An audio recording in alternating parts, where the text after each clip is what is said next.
కిట్టయ్య కిట్టయ్య కిట్టయ్య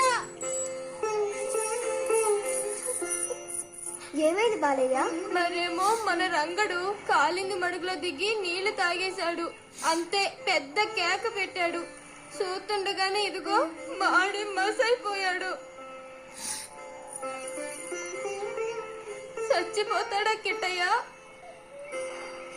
లేదు బాలయ్య. ఆడికి అన్నా అయితే నేను చచ్చిపోతాను. అదికేం కాలేదురా, చూడు లేచి ఆడుకుంటాడు.